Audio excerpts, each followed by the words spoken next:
स्वागत है दोस्तों आपका हमारे चैनल ब्रज गोल्डी में। हम जानते हैं कि महाभारत युद्ध में वैसे तो बहुत से वीर धनुर्धर थे जिनके बाणों का सामना करना बहुत ही मुश्किल था, लेकिन महाभारत युद्ध में सबसे बड़ा धनुर्धर अर्जुन को ही माना जाता है।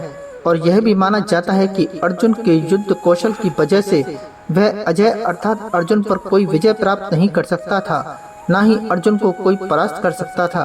परंतु आप जानते होंगे कि अर्जुन की मृत्यु स्वर्ग जाने पर हुई थी।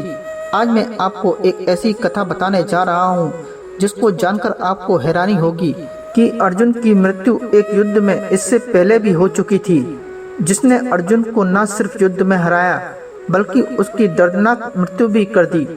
तो मित्रों, जानते हैं कौन था ऐसा महान योद्धा जिसने अर्जुन को ही परास्त कर दिया अथवा उसकी मृत्यु भी कर दी।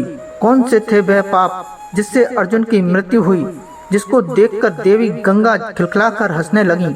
इससे पहले मित्रों, अगर आपने अभी तक हमारे चैनल को सब्सक्राइब नहीं किया है तो जरूर कर लें तथा वीडियो को लाइक शेयर कमेंट बॉक्स में राधे राधे लिखना ना भूलें। आज हम उस समय की कथा को आपको सुनाने जा रहे हैं जब युद्ध में विजयी होने के पश्चात युधिष्ठिर को हस्तिनापुर का राजा बनाया गया। फिर कुछ दिनों के बाद श्री कृष्ण और कुछ महान ऋषियों के कहने पर युधिष्ठिर ने अश्वमेध यज्ञ का आरंभ किया। युधिष्ठिर की आज्ञा के अनुसार अश्वमेध घोड़े के साथ अर्जुन के रथ को युद्ध में सभी देशों के भ्रमण के लिए छोड़ दिया गया। अश्वमेध घोड़ा जहाँ जहाँ जाता था, अर्जुन उसके पीछे पीछे अपने रथ को अपनी सेना के साथ लेकर जाते थे। इस प्रकार अश्वमेध घोड़ा कई राज्यों से गुजरा, जिसमें कई राजाओं ने तो युद्ध किए बिना ही हस्तिनापुर की अधीनता स्वीकार कर ली। जिसने ऐसा नहीं किया उसे अर्जुन ने परास्त कर अपने अधीन कर लिया, जिसमें कौरवों की बहन दुशाला से भी अर्जुन का सामना हुआ। उस समय सिंधु राज के नरेश सूरत थे। सूरत महारानी दुशाला और जयद्रथ के पुत्र थे। वह बहुत ही छोटे थे जब अर्जुन ने महाभारत के युद्ध में उनके पिता का वध कर दिया था। सूरत को ऐसा लगा कि अर्जुन मेरे पिता की भांति मुझे भी मारने आया है और राज्य को अपने अधीन बनाने आया है। वह यह सुनकर भयभीत हो गया और इस सदमे के कारण वह बेहोश होकर जमीन पर गिर गया और कुछ ही पल में उसकी मृत्यु हो गई। इस प्रकार अचानक सिंधु नरेश की मृत्यु होने पर पूरे सिंधु देश में शोक की लहर फैल गई। अपने इस बेटे के शरीर को देखकर दुशाला भी काफी निराश हुई और अपने आंसुओं को रोक नहीं पाई। दुशाला ने अपने 100 भाइयों के साथ साथ अपने पति को भी खो दिया था। अब उसका पुत्र भी अर्जुन के कारण ही मारा गया, लेकिन उसका पोता अभी भी जीवित था और वह अपने पोते को खोना नहीं चाहती थी। इसलिए दुशाला ने अपने आंसू पोंछे और अपने छोटे से पुत्र के साथ युद्ध भूमि की ओर निकल पड़ी। अर्जुन और सिंधु नरेश की सेना में घनघोर युद्ध चल रहा था, लेकिन युद्ध में महारानी दुशाला को देख सभी सैनिक रुक गए। अपनी बहन दुशाला को देखकर अर्जुन भी चौंक गए और रथ से नीचे उतर गए। यह देखकर दुशाला ने महाभारत युद्ध की और अपने पुत्र की सारी बातें अर्जुन को याद दिलाईं। दुशाला ने अर्जुन को बताया किस प्रकार तुम्हारे हाथों ही उसके पति और भाइयों का वध हुआ और अब उसका पुत्र भी तुम्हारी वजह से ही मृत्यु को प्राप्त हो गया है। दुशाला की बातों को सुनकर अर्जुन का दिल पसीज गया। उन्होंने तुरंत ही अपनी बहन दुशाला को गले से लगा लिया। फिर अर्जुन ने दुशाला से अपने कर्मों की सजा की माफी मांगी। फिर वह वापस अपने हस्तिनापुर लौट गए। इसके बाद अर्जुन का अश्वमेध घोड़ा मणिपुर पहुंचा। उस समय मणिपुर का राजा अर्जुन और चित्रांगना का पुत्र बब्रुवाहन था। जब बब्रुवाहन को यह पता लगा कि उसके पिता अर्जुन राज्य में पधारे हैं, तो वह उनके स्वागत के लिए राज्य की सीमा पर पहुंच गया और अपने पिता को देखकर उनके स्वागत के लिए आगे बढ़ा, लेकिन अर्जुन ने उसे वहीं पर रोक दिया। अर्जुन ने बब्रुवाहन से कहा, इस समय मैं तुम्हारा पिता नहीं हूँ बल्कि हस्तिनापुर का प्रतिनिधि हूँ, इसलिए क्षत्रिय धर्म के अनुसार तुम्हें मुझसे युद्ध करना होगा।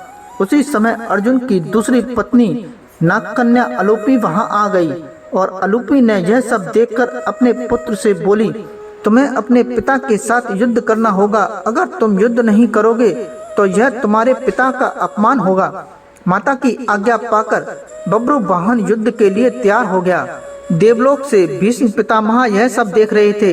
इस भयानक युद्ध को देखकर भीष्म भी घबरा गए और तुरंत ही माँ गंगे के पास पहुँचे और इस युद्ध की सूचना माँ गंगे को दी तथा युद्ध को रुकवाने का आग्रह किया, जिस पर माँ गंगे ने कहा कि तुम अर्जुन से कहो कि वह बब्रू वाहन के समक्ष आत्मसमर्पण कर दे।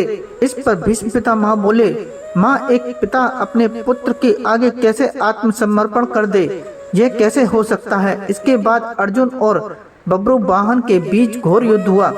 कई दिनों तक युद्ध होने के बाद भी कोई परिणाम नहीं निकला, तो अपनी माता को दिए गए वचन को पूरा करने के लिए बब्रू वाहन ने कामाख्या देवी से प्राप्त दिव्य बाण का अर्जुन पर प्रहार किया, जिससे अर्जुन का सर धड़ से अलग हो गया।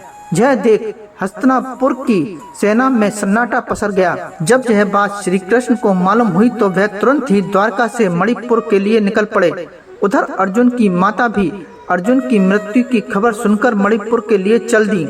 मणिपुर पहुंचकर अर्जुन को धरती पर पड़ा देखकर श्री कृष्ण अचंभे में रह गए।